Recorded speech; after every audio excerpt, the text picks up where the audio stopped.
अजमेर शहर के बीचों बीच स्थित 1997 में बना जवाहर रंगमंच आज एक बार फिर अपने नए रूप में लौटने जा रहा है। करीब 15 सालों से बिना मरम्मत पड़े इस सांस्कृतिक मंच का नवीनीकरण कार्य आज औपचारिक रूप से शुरू किया गया। इस पूरे कायापलट का लोकार्पण राजस्थान विधानसभा अध्यक्ष वासुदेव देवनानी ने किया। देवनानी ने बताया कि आमजन की लगातार मांग थी कि जवाहर रंगमंच को फिर से आधुनिक रूप दिया जाए, क्योंकि यह शहर का सबसे पुराना और मुख्य सांस्कृतिक केंद्र रहा है। पिछले कई सालों से इसका जीर्णोद्धार कार्य नहीं चल रहा था और अब इसे पूरी तरह नया रूप दिया जा रहा है। नवीनीकरण के अंतर्गत रंगमंच में नई कुर्सियां, बेहतर साउंड और लाइटिंग और रोजमर्रा के कार्यक्रमों में काम आने वाली जरूरी व्यवस्थाओं को अपग्रेड किया गया है। सबसे बड़ा बदलाव यह है कि लगभग 5 करोड़ की लागत से पूरा जवाहर रंगमंच अब सेंट्रली एयर कंडीशनर बनकर तैयार हुआ है, जिससे दर्शकों और कलाकारों को बिल्कुल नई सुविधा का अनुभव मिलेगा।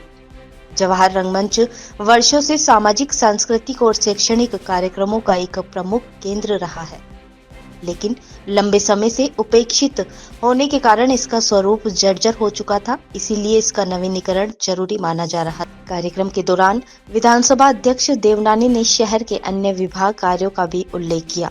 उन्होंने कहा कि अजमेर में प्रवेश के समय दिखने वाला भव्य एंट्री प्लाजा तेजी से निर्माणाधीन है और साथ ही कन्वेंशन सेंटर का भी काम प्रगति पर है। देवनानी ने कहा कि अब शहर बुनियादी सुविधाओं के साथ विकास की दिशा में भी आगे बढ़ रहा है।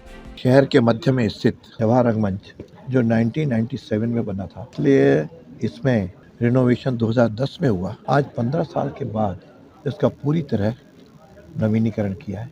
उस नवीनीकरण में जहाँ पे कारपेट, कुर्सियाँ ये तो है ही, इसको पूरी तरह एसी कूल रखा है। पहले यहाँ पे उमस होती थी, अब इस प्रकार से इससे मुक्ति भी मिलेगी।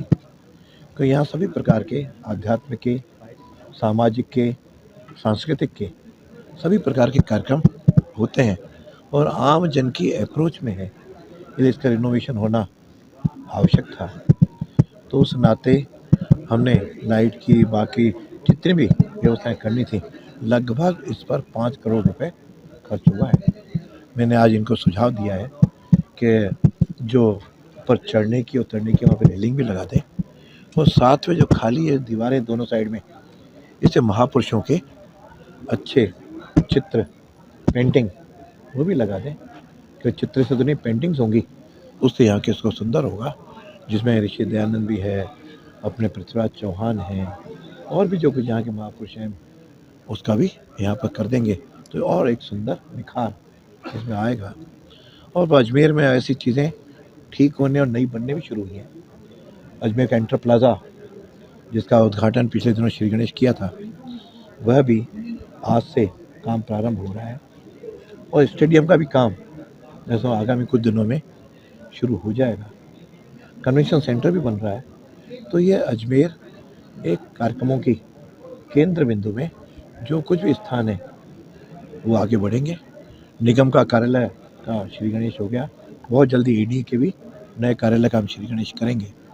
तो निगम और एडीए दोनों मिलकर के अजमेर के विकास की ओर बढ़ रहे हैं। मैं सोचता हूँ हम सब मिलकर के इस अजमेर को एक श्रेष्ठ अजमेर, सुंदर अजमेर, विकसित अजमेर बनाने में हम सब लोग सहभागी बने, ताकि ये श्रेष्ठ अजमेर राजस्थान के नक्शे पर